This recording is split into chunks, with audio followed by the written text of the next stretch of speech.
In a world where information seems to travel at the speed of light and traffic at a snail's pace, where the agenda of those at the helm doesn't always reflect the pressures on the streets, where the rubber hits the road, where there's queue of issues needing to be interrogated in the name of speaking truth to power. Welcome to a place at the table, where we set the agenda, table the issues that matter to you, and invite you to take a seat at the table.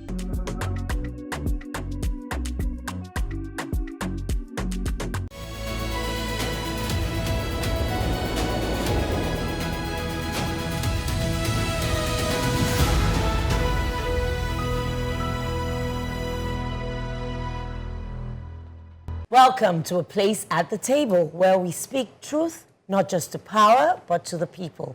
I am saying church is not meant to be a museum for saints, but a hospital for people like you and I.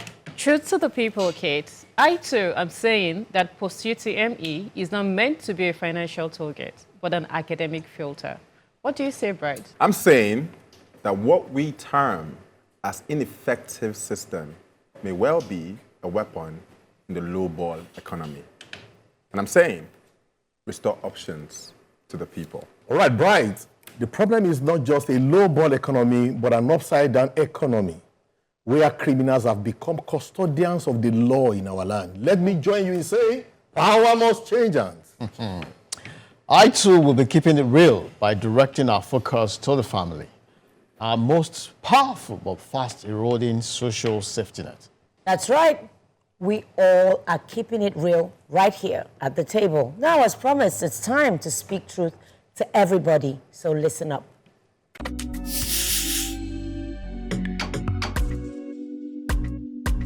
The church was never meant to be a museum for saints. It was always meant to be a hospital for people. When I watched A.Y. Ayomakun speak about feeling unwelcome in church, I couldn't help but wonder how many others have quietly walked away carrying the same hurt. Not because they didn't love God. Oh, they did. But because they didn't feel loved by God's people. Somewhere along the line, we've mistaken the role of the church. It's not a courtroom where people stand trial. It's a refuge where brokenness, broken people find hope, healing, grace. Every one of us walks into church, well, for the Christians, carrying a story, a struggle, a past or a burden. None of us arrives whole, perfect. Jesus showed us what true love really looked like. He chose to dine with Zacchaeus, a tax collector despised for his dishonesty. And that encounter transformed his heart. He defended the woman caught in adultery from those ready to stone her, reminding them, let the one without sin cast the first stone. He never excused sin, but he never also denied people the opportunity to encounter grace. Welcoming people does not mean celebrating wrongdoing. It means you create a space where grace can do its work before judgment shuts the door. The church should be the safest place to seek God, not the hardest place to feel seen, accepted, and loved. If we listened just a little bit more, judged just a little bit less, and loved a little more deeper, perhaps more people would encounter not just religion, as we practice here in Nigeria and make bold to say, but the very heart of Christ. So before we judge the next person, believe the gossip about someone who walks through those church doors, perhaps we should pause and ask ourselves one simple question. What did Jesus do? I was raised in very conservative Christian environment. So I didn't understand what it means to be welcome in church. But I know very well that when I needed to be fed spiritually, I got that. So if Ayo were here, if AY were here, I would have asked, what exactly do you refer to as welcoming? Do you want... Okay, I'll give you context. He was removed from a program because they heard something about him. He was to take part in a church program, but they told him to step back because they heard, hadn't confirmed something and removed him. Oh, I So think he that's felt poor. judged. So he felt judged. Yes. I think that's poor. That absolutely is poor. We're all judged. These days, the church has been very, very judgmental. I remember a lady who, my friend, she should be watching. I don't want to mention her name. Don't mention him. Ini. She has said this on air before, so I just re-echo it. She was meant to speak at the women's conference. Who? Ini Unuk. Okay. Oh, I know her. Yes. About that time, Ini's marriage story came to the fore. And she was taken off the bill and told, no, AWC cannot be talking about marriage. Yep, that's Come the truth on. for you. Who should be talking about marriage if not somebody who has experienced marriage and has a different story Thank you. from the so-called success story packaged that we all sell, you know. So I'm hoping that leaders of the church are listening. What it takes not to judge people is simply putting yourself in people's shoes all the time. So the church rests on 5 core pillars, right?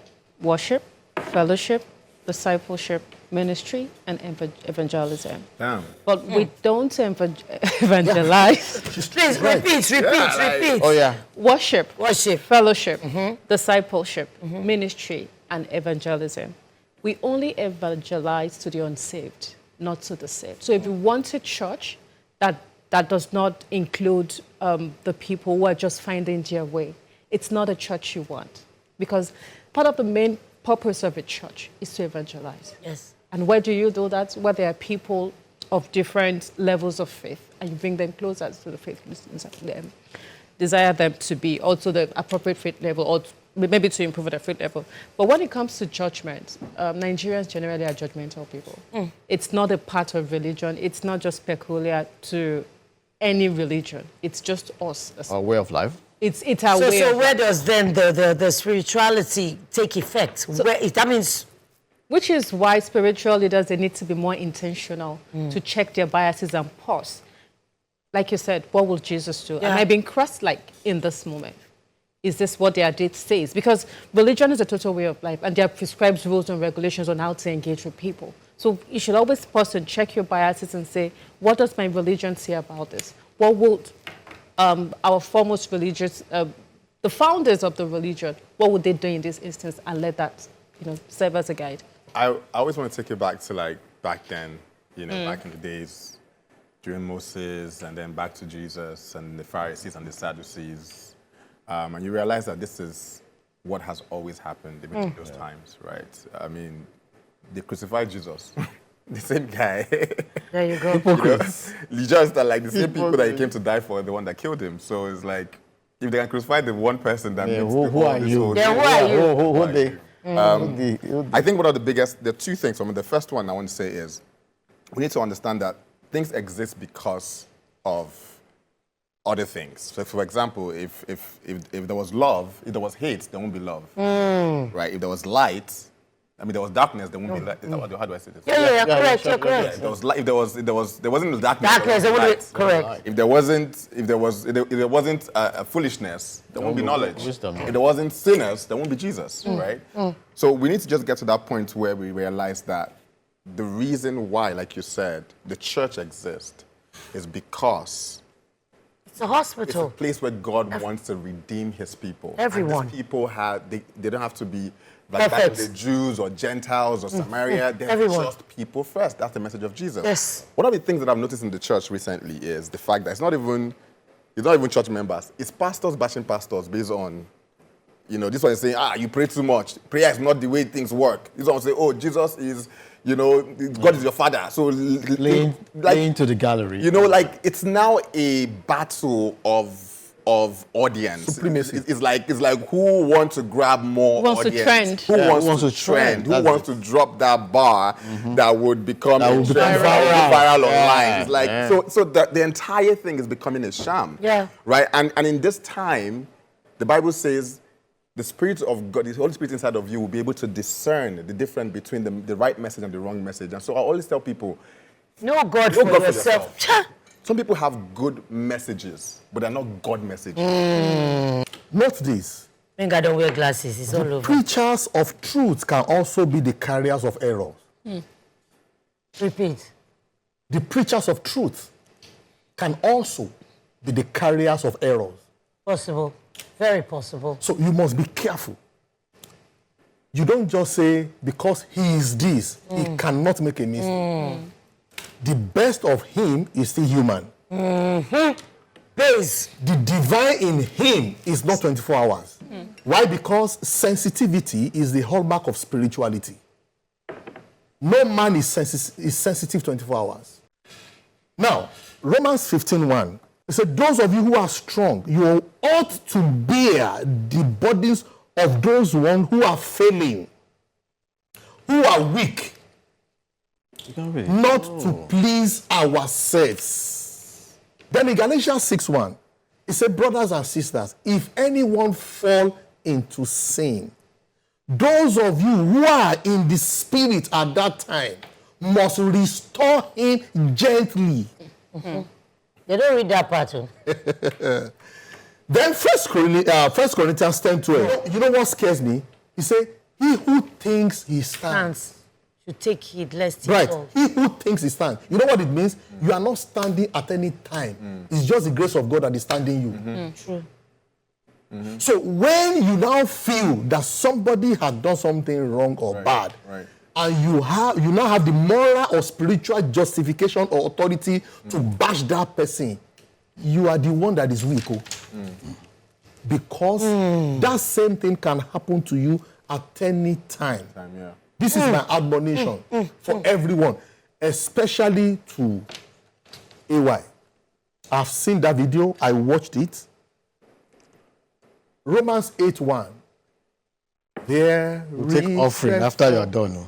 Now No condemnation for those who are in Christ Jesus. Yeah. Thank you. Nobody can condemn you, brother. Nobody died for you. Nobody can chase you out of the kingdom. Yes. Jesus died for you. Just to round up my session, St. Augustine said, I have heard too many sermons. I wish I can see a few of these sermons have been preached in the lives of those preaching them.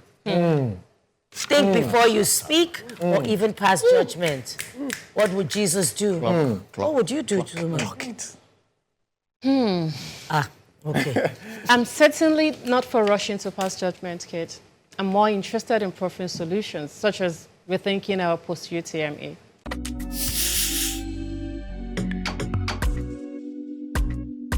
In 2005, post-UTME was introduced as a desperate stopgap to curb examination malpractice and bridge the gap between high JAMB scores and actual student capacity. 21 years later, this practice has transformed from a temporary solution into a permanent systemic barrier that serves more as a financial tollgate than an academic filter. The most damning argument against post-UTME is its sheer redundancy. Since the shift to fully computer-based testing, CBT, JAMB has achieved unprecedented integrity. Yet, tertiary institutions effectively treat the national standardized test as untrustworthy by forcing students to sit for a second entrance exam. This parallel system not only undermines JAMB's statutory authority, but also disregards federal court rulings challenging the legality of these institutional exams. When the gateway is already secured, building a second wall is not a quality control, it is a bureaucratic duplication. Beyond the administrative waste, post-UTME presents a financial burden on the less privileged. While fees are technically capped, the hidden costs, travel across states, accommodation, feeding, and registration amount to a poverty tax on education. For a candidate from a low-income household, these costs are not just stressful, they are prohibitive. We are effectively gatekeeping higher education behind the paywall, ensuring that merit is secondary to the ability to pay for a second attempt at admission. Thousands of teenagers face unnecessary travel risks and psychological trauma, navigating chaotic campus centers while universities waste resources on invigilation, that could be spent on actual teaching. This is entirely avoidable. Superior, transparent alternatives already exist. Many institutions successfully use online screening models that aggregate JAMB performance with O-level results. This method maintains academic standards without the exploitative overhead of a physical examination. Nigeria's youth already navigates enough obstacles. Adding a duplicative exam does not raise standards, it only raises anxiety. The government and the NUC must act decisively to scrap post-UTME entirely. Let us restore coherence to our admission policy and affirm that a credible national examination is sufficient. Abolishing this practice will reduce hardship, promote equity, and finally allow our educational system to focus on its true purpose, learning, not toll collecting. You know, it's amazing how things that are meant to solve a problem eventually becomes the problem. I know people who would never have attended university but for these UTME exams. They felt JAMB was too much of a barrier. And post-UTME came and they scaled through and they went. My younger brother actually he flunked JAMB like 4 times or 3. And then when this thing was introduced, the guy got admitted into UTME. But today is now, like you used the word, is now toll collection system. Like I said last time, I'm not a fan of JAMB. But if this UTME is becoming demonic, then let's scrap it.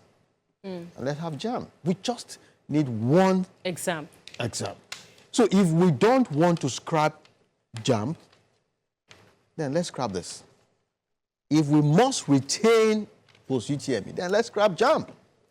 But for you to suffer and deal with JAMB as a youngster and come and face this. Sorry, Zuma, I know kids who died on their way to writing this exam. Yes. Teenagers who would have been alive today but for this. Because just like she said, let's say you are in a village in Ado State and you chose Ife. You are going to migrate to Ife to write your... Why won't you write it Sorry. Only a few universities can actually write this exam remotely. The rest, you have to show up. And for some, it's a mere formality. They've chosen the people they want. They just need you to take a bow and go back home. When avarice, greed takes center stage, no more, you can't, I mean, you have seen the money trail. Your taste buds have been heightened, you know, saturated with the taste of what you're making. All your humanity, everything is gone. How are we going to make money? We don't care about anybody, whatever they're going through, whether it's right or wrong. We have tasted the money. So we can't let it go. Get them to do cold turkey or scrappy is going to be a problem. Because some people have done so many things just from this UTME. It's crazy how, like you said, I don't even know what to say because Nigeria, they tire me. No, like why can't you be humane? Just think of having a level playing field for everyone. You might even find that those who are not so financially capable, their brain is very hot. Where is chance for people who are bright? Not you, Bright. to go through this UTME without all the upheaval and the financial burden that is, you know, likened to it. Sometimes Nigeria matter, there's plenty for mouth. You know, scrap it, scrap NYSC. Let me just drop that there. But you see, education in Nigeria is a checklist. The checklist. It's like, I've done primary school, check. Secondary school, check. University, check. It's checklist. It's not designed for an outcome. It is not. If we want to be sincere, it's actually not. The number of companies that can employ graduates are less than 6%, which are the corporations. Less than 6%. The many of them are small businesses, which is about 94% or so. So you're spending so much money and putting so much structure and bottleneck to make sure that this person come out with the obstacles. Best. Only for them to come out after going through all of that. Nothing. And there's nothing? Absolutely nothing? Why do you think people leave? They leave because Yes, Nigeria, one thing I tell about Nigeria education, this whole thing, it makes us really, really intelligent because we have to go Yeah, out when of we the go box. out, we That's why when we go out, we actually- succeed. Yeah, true. Because the system is not designed to keep the talent here. Because there's no platform or opportunity to absorb those talents and use those talents. And I mean, one thing I've seen for the past, 4 years, we always bash this government, but one thing I think they've done very well to this point, like the better than the other ones, is education. They've brought in some couple of policies that I'm beginning to see that, okay, they're beginning to see the real thing. They focus more on TVET. Which policy? Wait, is the policy a suggestion? No, wait. Zuma, let me borrow Zuma's word. So It's a suggestion. for example, I've been trying to get Nigeria to be part of the World Skills for almost, I've had this commercial here You've told me. for years. It was fight between ITF and NBT who's going to be the lead for the previous government. This government came into power and they made it happen in less than 6 months because they understood what that meant. Nice one. Right now, we're part of the World Skills. That gives us access to curriculum, to the best practices abroad to bring it here. Apart from that, there's been a lot of focus on TVET. They're setting up, there's a TVET portal where people can actually go and apply to learn skills for free. They'll even give you stipends. And they're doing a lot of stuff to actually train people on skills. Because if you want to get these guys employment, the 96% or 94% of businesses, they don't need a graduate. They need people with skills. If you have the skill, you'll be employed. That's true. Like easily. We have to switch from trying to make the system so hard for people to acquire the information and focus on building systems for the outcome. 2.243 million roads jam in 2026. This year. This year. The maximum capacity for Nigerian universities, all the best they can admit is 700,000. Huh? Yes. Both private So what and happened to public. the- Both private and One public. third, less than 1/3. So Yeah, what but happened? not only universities, all the tertiary institutions. I am together. saying to you, sir, 700,000. I'm giving you data. In total. Including School of In Nursing. total, they don't have the capacity. So that's why you see most of our children now going to unaccredited schools in Cotonou, Togo, Ghana, and beyond. Do you understand? Now, fast forward. When you see that video where PBAT, President Tinubu, was telling the governors that the money we are giving to you, what are you using them for? This is where it comes to. Do you know why? We are still importing pencil and toothpick. So the second leg of what you said about making it popular, making enough publicity about TVET. Do you know that I just heard about TVET this year? I'm just hearing it now. About TVET. I just heard about TVET this year. Wow. Now, I have 2 clients from that program now.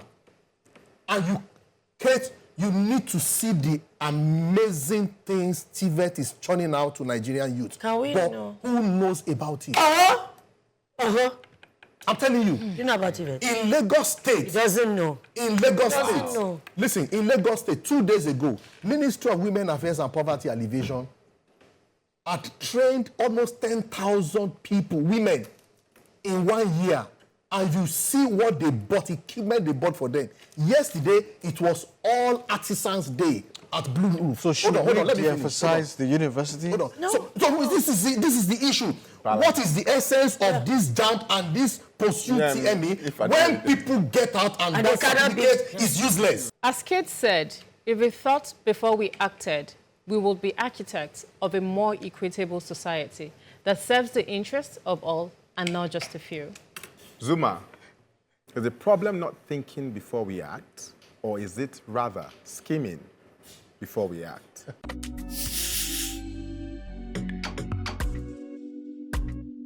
There's a concept in Silicon Valley called algorithmic wage discrimination.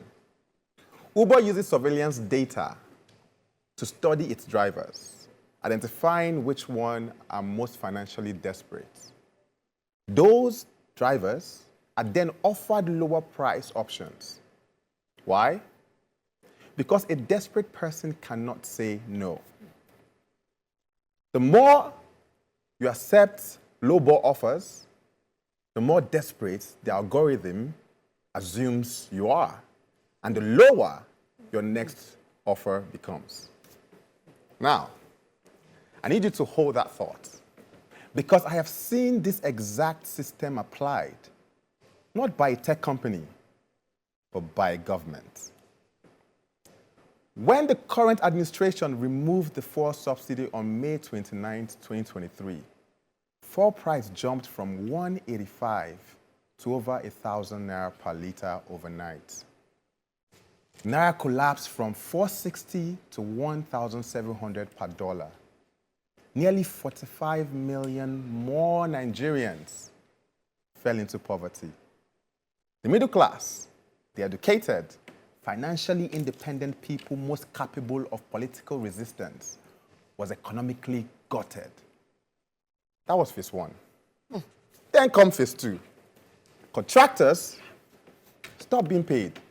Government revenue dried up for those connected to the old order. The people who once had enough money to say no, to refuse, to resist, to fund opposition, to organize, suddenly cannot afford to. Desperation set in. Survivor mode kicked in, and gradually they adjusted, they complied, and one by one they crossed.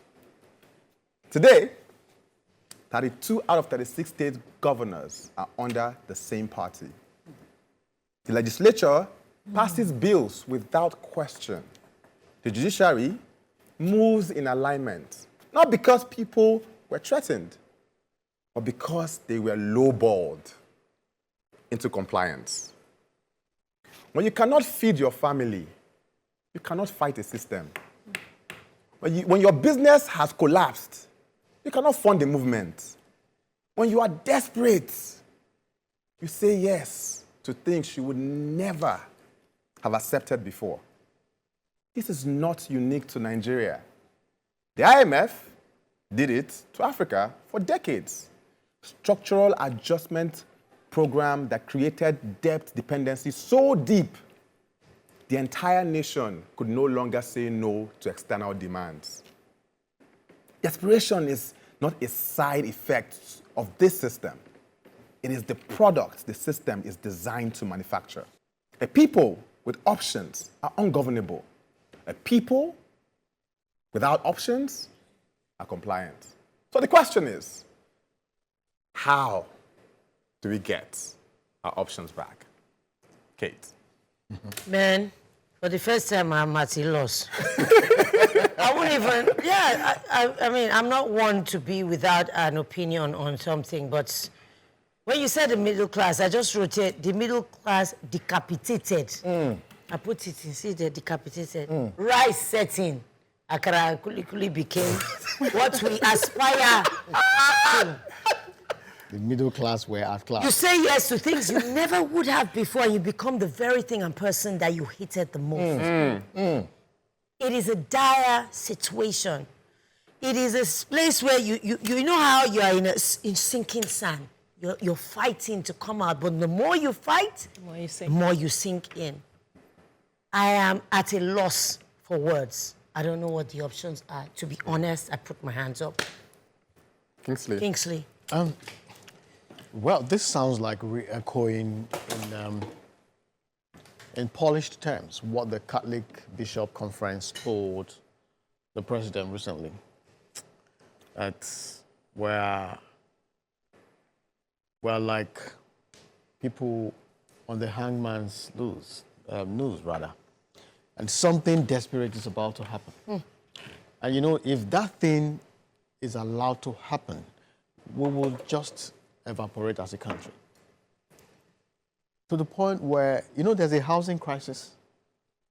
Housing crisis. People are moving out of a flat into uncompleted buildings. As they make, we just go there, go stay. That's how bad it is. I don't know if that is what you're trying to say, but that is what I see here. Things are really bad. But this is my take. In Igbo land, we have what they call Osondu. Onyobula. Osondu, Osondu is the race of life. Okay.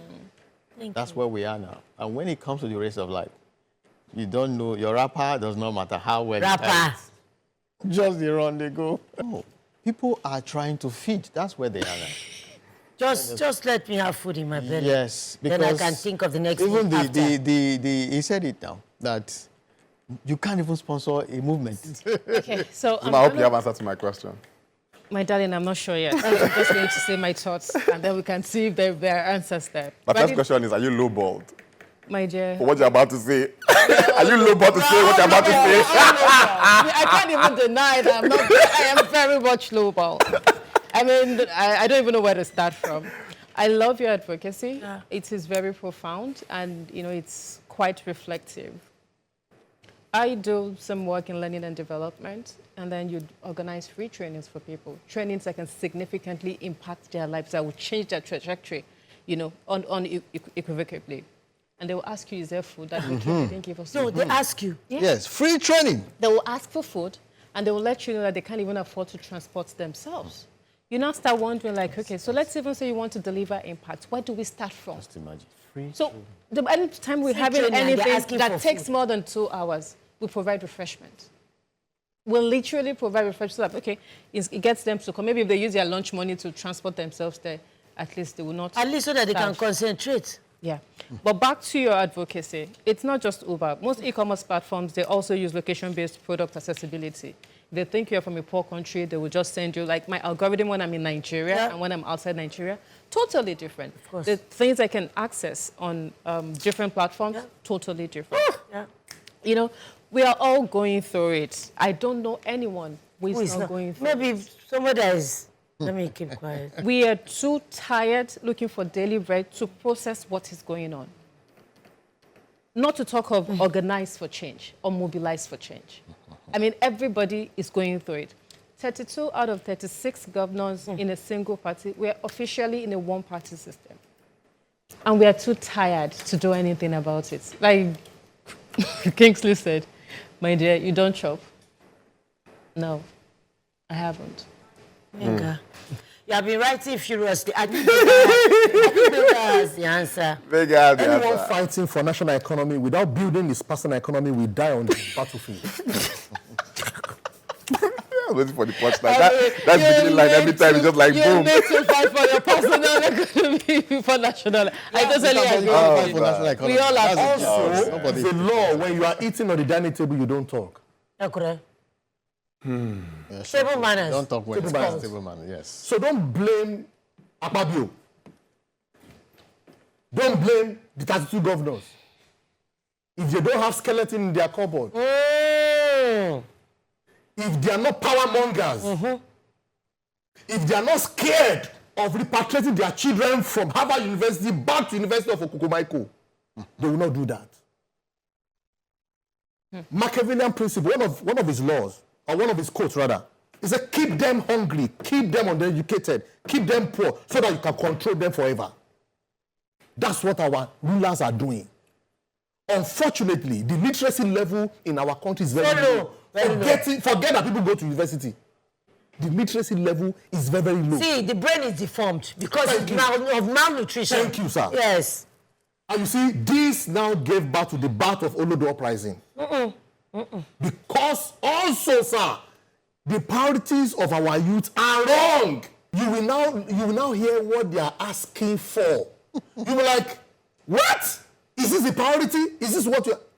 Because of stomach infrastructure. Invade the vehicle of governance, which is politics, from the ward level. Not when it is 2 months to the election and you are now asking who is the next person. No, it doesn't work that way.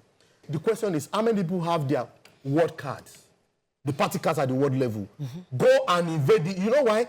That is where the selection process... That's where it is. That's where the selection process starts from. Real. If we invade en masse, trust me, nobody can read. It's like telling people to come out to carry out their civic responsibility so that it is impossible to rig. Sir, forget hunger. If you don't do that, this is how we remain. Something that no ball you see. You go to see no. No, you see no ball. I mean, the ball is just... You not go see no ball not see again. ball at all. There is a news that EFCC has blocked the Ocean State account. And the same thing we spoke about the African thing the last time. It's like the moment you're able to rise up, boom. Right? Because it is the same Ocean State people who are fighting the dancing Governor Jackson, not the presidency. It's the same of the state people. So it's about us. No, but that's what I'm saying. Our leaders are not outsourced from Australia. They are not Ghanaians. That's not the cause. The cause is under. So the people behavior is a system. They are relying on a system that has been created by the things that we cannot see. Agree. I just believe that. I just believe that. Right. Let's just pray. That's your solution. Let's just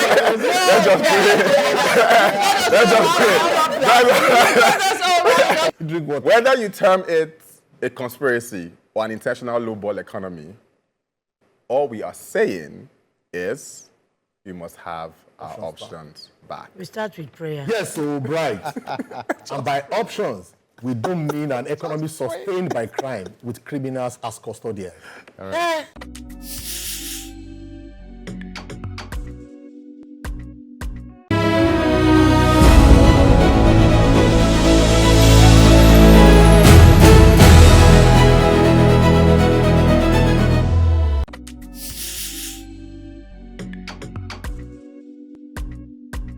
During the week, I stumbled on a thought-provoking article by Babafemi Ojodu, and that got me angry. The recent emptiness of hotels, lounges, and businesses across Ado Ekiti in Ekiti State tells a troubling story. With the establishment of a permanent anti-corruption presence in the state, many young internet fraudsters, popularly known as Yahoo boys, have reportedly fled, leaving behind a once booming economy that had become heavily dependent on their spending, lowballing. The impact has been immediate. Hotels sit empty. Restaurants struggle for customers. Landlords lament abandoned apartments. And traders, mechanics, and car dealers have seen business decline. What was once mistaken for economic prosperity has revealed itself as an economy sustained by the proceeds of crime. This reality forces us to ask difficult questions. How did the state, celebrated as the fountain of knowledge, become so dependent on illicit wealth, where almost every home had produced a professor? For many young people today, success is no longer measured by education, diligence, professional achievement. Internet fraud has become an aspiration. Teenagers acquire luxury cars and build homes, while universities increasingly celebrate wealth without questioning its source. The problem, however, extends beyond the youth. It reflects a collective moral failure. Graduate unemployment remains high. Honest pathways to prosperity have narrowed, and some parents now celebrate unexplained wealth rather than question it. Criminality has, in many cases, become socially acceptable. Even more disturbing are reports of Yahoo Plus, ritual practices, and other occult-related crimes allegedly pursued in the quest for greater wealth. Whether every account is true, less important than what society's willingness to believe them reveals about our moral decline. The greatest tragedy is not merely the money stolen from victims, but the erosion of our values. When deception becomes more rewarding than honest labor, crime ceases to be an aberration and becomes a career path. A society ultimately becomes what it rewards. If we honor integrity, we raise statesmen. If we glorify criminality, we shouldn't be surprised when criminals eventually govern us. Empty hotels can recover. Restoring the generation emptied of values is more difficult. Olodo uprising. Yes, Kingsley. You see, you're looking at the lowest rung Low ball. in the crime cadre Criminal or ladder. Yeah. Enterprise. At the hem of our country, it is a crime network. It's a criminal network.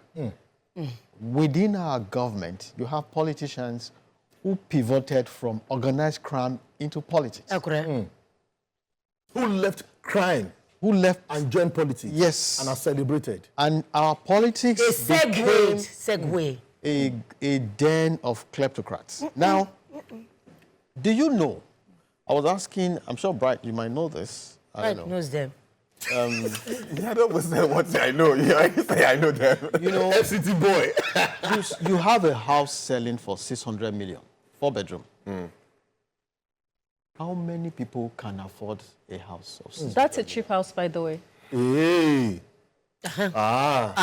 That's a cheap house. That has one in Ekpe or something. I mean, can there's no way you get a 4-bedroom in Lekki Phase One. for real and how now? No. 600 million. It's not in Lekki. Where is it? Ekpe? In Magodo. Yeah, Magodo is upscale. It's upscale. 600 million, 4-bedroom. Yes. That's low Fully now. detached, that's cheap. low. Are you sure that's a real deal? Are you sure? Are you sure Selling for 600 million. Yeah. Brethren, how many people can afford to buy a house of 600 million? That's what you think. The 1%ers. Minus 1%. The 1%. I mean, like half of 1% is Yeah, what? the Half of 1%. 0.5%. 0.5%. We are not the target audience. Okay, hold on. Maybe Auntie Kate. This, please, can I ask again? What are they doing? To get No, I'm asking this. So if you have Jesus. all these houses springing everywhere and they're selling for 600 million and above, the guys who buy them, How much crime? for goodness sakes, what do they do for a living? Crime is an industry now. It's an institution. It's a sector. Yeah. And they are the ones these houses are being built for, the guys who play there. Can we deconstruct and dismantle this thing like Peter B would say? Can we end this enterprise of criminality to the point where people who do honest living can be proud and no longer be ashamed that they are failing because the guy who has just been made a PA to a governor who was jobless 5 years ago He's bought the house. now owns a house worth 700 million. Yes. I was in a space and people were talking. Which space? A space. Continue. I said you know Facebook these people. space. And people were talking, and you know, the guy was saying, you know, talking about the work that he's doing and all of that. And the other guy who doesn't live here, who has left Nigeria, said that he said your biggest mistake is you are trying to play fair in a space, in an entire system that is unfair. You can never win. He said In other words, you are trying to be he honest. said you are trying to Then play where everybody fair they teach. in a place that's unfair, that's designed to be unfair. You want to be a honest man among criminals. Cannot win. It's Like value. to them, Because they're like, what does this put it's money in our pocket, like casting or does pearls this put before money swine. in the pockets of the citizens so that they can now revolt and say no? Because saying no is Takes what, the power away is what from is them. what they're trying to not get us to do. And so I don't know. I'm sure everybody has seen this video of that guy. It's the most emotional video that I've ever seen, where an armed robber that was caught, and then the guy had a knife, and he's looking at them like, if you guys come close. No, they had cornered him. They are cornered him, He yeah. was had sitting cornered on the him. floor. I think it's No, he was standing. standing. No, Yes. Bro, see, So he couldn't run anymore. He that was is like- the most, like, I was looking at him and I'm like, this guy is not a thief. He's not. Because the boldness of, I promise you, anybody who comes close go die. So what is he? He's just someone that was desperate just man. desperate. Like, he's going to process like, Omo, I have nothing I else. have nothing else. Like, that is where most That's the situation Nigerians of are many. right Yes. now. Yeah. It's just like, you get to a point where it's like, if I sit down, I will die. Make I go run something, at least if I die there. Survival mode. survival mode. Yeah. It's something I just got to realize recently that most of the spaces I am at, I'm usually the only one not like. Who is saying? Playing by the Not rules. wanting more than what you came there for. Yeah, I mean, it's quite shocking. And then riding on what Kingsley said, it's important to clarify that there are people who create legitimate wealth and who are the buyers of all those properties. It's quite sad that Ado Ekiti, that used to be known as an educational and agricultural professors center and all of in that. the region, how did it become a cybercrime hub? Thank you. We need to bring back shame. We need to bring back values. Thank you. Block That's it. it. That's it. That's Block it. Just it. got it. Bring back I shame mean- for who? Who are we shaming? Ourselves. No, ourselves. I am a grown woman. Blame the people who are designing the system, not the Right. people that are underneath Right. that. Yeah. I'm a When grown Akpabio is woman not with ashamed. grown kids, and there are certain expenses that will make my parents will call me. Do you understand? I will have to explain myself where I got the money from. Yeah. Yeah. So I think we need to bring back accountability. Yes. Because a lot of people are not accountable to anyone. Did- But did this you know also that? brings me back to rights advocacy. Desperation may drive compliance, but it leads to more crime. I'm not from a rich I'm home. not from a rich home, by I the have way. a line I will not cross. I'm sorry. I feel my mom will rise up from her grave and give me a hot slap. That's it. Thank you. And that is the defy. Let me be without. My parents were not rich. We are the middle class. I was decapitated. Yes. So we have a moral have not been decay. decapitated. We thank God. Moral decay. We are morally decrepit. We are morally wretched. In my language, it's called atare. In wretchedness. We have to bring back shame. We have to I bring stay back with, shame. with That's it. Zuma. You know why? We have to bring back Starting with morals. We have to bring Akpabio back and his value. friends. We have You to know bring why? back the Nigeria I grew up in. Yeah. You know why? Yeah. I'm sorry, I grew up in this country. Okay, let me say this again. When deception becomes more rewarding than honest labor, crime ceases to be an aberration and becomes a career path. You're not talking conspiracy, but a lived reality.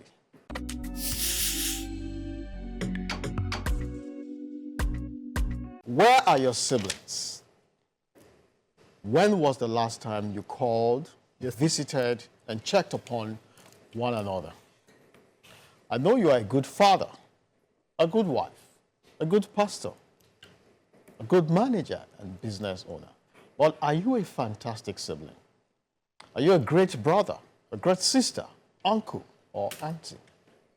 Recently, we had to rescue a woman trapped in an abusive marriage. In the course of this intervention, I was eager to know about her family. Where are your parents and siblings? I asked. We don't talk. I haven't seen my siblings for years, she said. That got me thinking.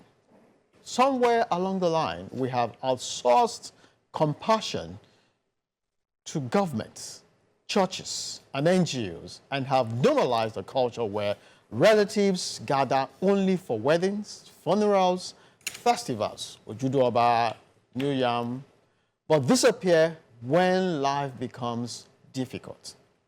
Take this case of domestic violence, for instance. Why should an abused woman remain trapped in a violent marriage? Because she has nowhere else to go. Why should she choose between another night of beatings and sleeping in a church? In a healthy family, she should never have to make a choice. A loving brother should open his door. A caring sister should make room. Parents should say, come home until you're safe. A shelter should be the last resort, not the first. Strong societies are built at home. They are built around dining tables, in family WhatsApp groups, during regular phone calls, asking, how are you really doing? Again, I ask, when last did you check upon your siblings? Pass the night in his or her home. Play with your nephews and nieces while their cousins hang out and bond with one another. A nation is only as strong as its smallest social unit.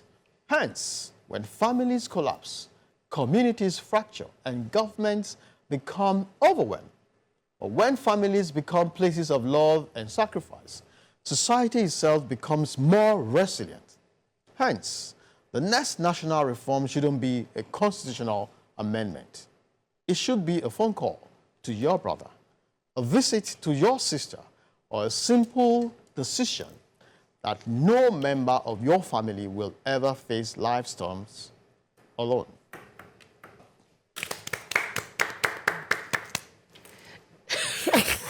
Why am I that? I particularly love your advocacy. I am very big on community and very big on family. I was talking to a friend on Sunday, and I was like, oh, what did you do about it? I was like, I went to visit my sister. Correct. And then he was like, why? What happened? I'm like, I don't understand. Something bad must happen for you. Because Nothing she's ill. happened. Her My rent kids is are around. I up. want our kids to play with my kids. They're only around for a while. They probably haven't seen one another in like a year. So, Zuma is really part of the old guy. I mean, let them connect and share and spend some time together. The importance of community is the crux of your advocacy. A lot of us will outsource our compassion to people we don't know. But But then again, it's hard to talk about community without looking at the cost of community. The cost of community is showing up. We build a community by showing up for others so that they will show up. The fact that you are related by blood does not mean you are going to be part of one another's community. But it's important to try, at the barest minimum, try and be intentional. Yeah. Your immediate and extended family members, they are like the foundational base of your community. Your friends, they are part of your community. Right. Your colleagues, they are part of your community. I had cotton bud stuck in my ears and you didn't call me? Nights ago. I should have called you, actually. Continue. And then I called my friend who was upstairs, like, oh, are you around? Can you take me to the hospital? Right. She was like, no, she's out. I called her, she was like, oh, our car was at the mechanic. You didn't call me. I didn't call you, actually. I should have called you. And then I called somebody else. I was like, oh, he stays in VI, like 5 minutes from me. I was like, oh, I'll come and get you. Right. And then took me to the hospital. I got back. That is community. You know, I called 3 people. I could have called more, you know, and I know, but that's also because when they call me, I show up. And that is how you build a community. Okay. It's not what is just going to accidentally happen to you. And we learn compassion by constant interaction. So I have a sister somewhere who I haven't seen like 20, 30 years. Oh, say, oh, something is going on in a marriage. I can particularly relate because I don't know her. A few years ago, this friend I had who said, when she was getting married, her dad at the reception spoke and said to the husband to be the groom and said, please, in any situation, if you are not happy with her, or don't lay her, just bring her back to us. Her room will still be there. Correct. That for me was just... It was profound. Was it. So if you're tired, just in the original condition, please don't tamper, send her back. We will receive her. That for me is... Like the Bible says, when the man whose prodigal son left, he was waiting. So when the boy decided to come back, the father's arms were open. And that's how it should be. When you say, oh, when last due, my sister's birthday was on the 3rd of August. So I chatted with her. She was on holiday with her husband. We pray first of every month, my family and I. We have a WhatsApp group. And that was, you know, that is something that has even brought us together. We keep, you know, each other informed on WhatsApp. Both parents are gone. Both parents are gone, so we're managing the small properties that they left behind, one. You know. So we are so together, and I love it. Before, everybody was, you know, living their own lives, but since our parents have gone, we have found ourselves to be, and I always look forward to the prayers, you know. It's so for me, it's priceless. I always look forward to it, and I feel family is that foundation that should never be cracked. I also have my girls, my tribe. Those ones, they are, you know, ride or ride. Nobody's dying yet. I don't like ride or die. Right. Thank you. Out there and nobody has found out yet, and you're hitting your wife or hitting a girl. You're a worse, man. You're dumb. Stupid. You're stupid. Let me just say that. Leave it like that. Secondly, you see, I'm not a married man. I have a lot of friends that are married, right? And there's this lawyer that, you know, it's on Instagram that talks about divorce and all of that. And he said something that was very profound. He said, marriage is a communion. Probably 99% don't get it right. Probably, right? I'm not giving you like... You wouldn't know because you haven't been married, so I'll take that with a pinch of salt. No, but he said, but the 1% that gets it right, like if you get it right, it is the best thing ever. It's the most amazing thing. Now, the ones that I've seen that have gotten it right, you have the right partner that aligns with you mentally, physically, spiritually, understands you, a good person, a kind person, you're kind and you're good, and you guys just like meet, it's just perfect, right? That same thing applies to family. Thank you. That same thing applies to family. Forget say, look at what Peter and Paul is going through. You guys are not going to bring that up. Roberto. I thought you were going to pretend I'm... But like, that's a twin, bro. Blood for blood, man. Paul, that's your twin. Like, you guys came out from the same womb. At the same time. At the same time. You guys look alike. Like, if not for the dreads, you don't go between Peter and Paul. The dreads, what separates them? Paul's dreads. And you still do that to your brother for over 10 years back to back. And that's demonic. What are we talking about? Demonic. If you get it right, thank God. If you get a family that loves you, thank God. Or is it the parenting Where parents start separating their kids. Yeah. That, oh, this one has more money. Yeah. Oh, you worship him. Whatever he says goes. He's doing something wrong. Oh, no, Nobody he's can right. talk to him. And when they are gone, the seed, That their soul germinates. to Do germinate. you understand? So, like, we live in a society right now that's so fast-paced and that's so competitive that everything is just surface. Yeah. Not mine. My crew are I tight. get like it. I said, if you get what I'm saying, you understand what I'm saying. Friendship by aesthetics. That's the people that choose to go the aesthetic way. Friendship by convenience. It's like, is it convenient for me to do this? If not convenient, I'm not doing it. What do I get out of going out with this person today? Like, what do I Friendship get? by benefit. By benefit, by transaction. We have seen where fathers and mothers divided their own children. Yeah. Yes. Yeah. Yes. Their politics brutal past APC. Yeah. Yes. Yeah. What if the sibling is not fantastic? You can't be sarcastic to them. Yeah, but it takes, somebody has to offer that hand. You understand? You can't. Because, you see, let me say, maybe our generation, from our parents, at least that we can, Yes. that we witness. One of the things that built us is the communal living and the communal lifestyle. Yes. Yeah.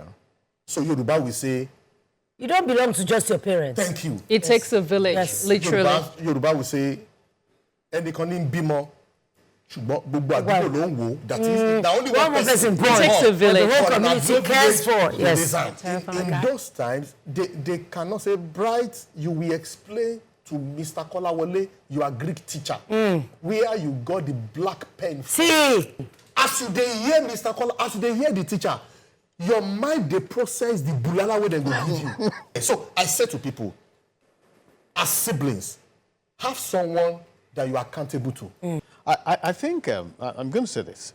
Within every family, somebody must take responsibility for uniting their... somebody must be the bigger person. We've come full circle in saying that strong communities aren't built by governments alone.